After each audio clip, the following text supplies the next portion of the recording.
Alright, welcome on in everyone to this episode of First CSP, the channel dedicated to bringing you the first council shoulder patch issued from each council in Scouting America, both past and present. Today we're going to take a look at Blue Water 277 out of Michigan. This council was originally formed in 1939 as a name change from St. Clair area. And this council lasted up until 2012 when it merged with Chief Okemos, Lake Huron area, and Tall Pine to form Water and Woods Field Service Council. In the older collecting guides, the first issue T1 was divided into two variations, A and B. That is also true of the second issue T2. We have all of those to take a look at today, so let's head on over to the patch table and look at what was formerly known as the T1A, with its black border, blue gray background, red letters, and it's going to be known for these letters being a bit on the thicker side. That is the differentiation between the T1A and T1B.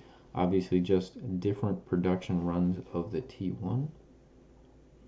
In more recent collecting guides, they have done away with the variations. These would all just be called T1. You can see this has a gauze cloth back.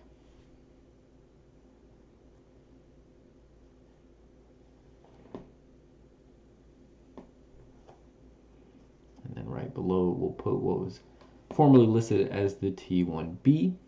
Same black borders, same blue background, thinner red letters. So we can see decidedly thinner letters.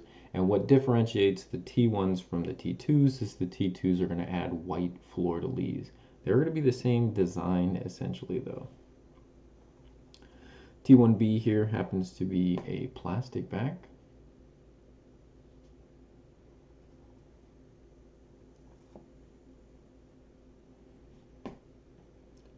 So the T1A was known for thicker letters, the T1B known for the thinner red letters.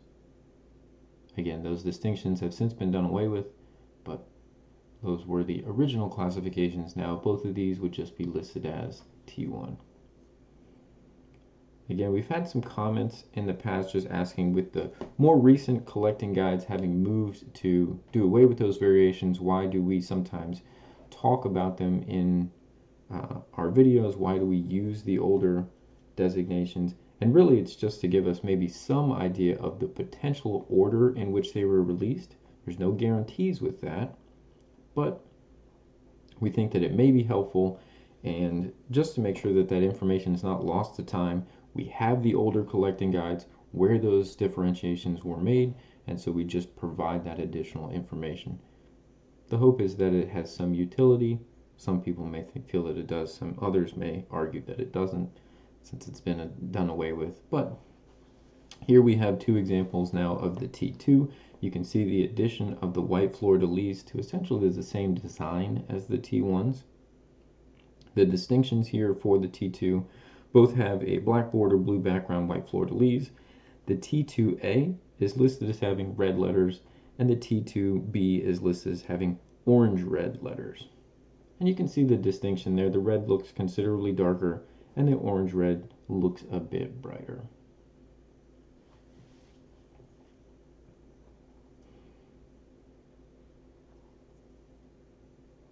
Both of these going to come with plastic backs. T2B down here with the orange red is actually plastic over gauze.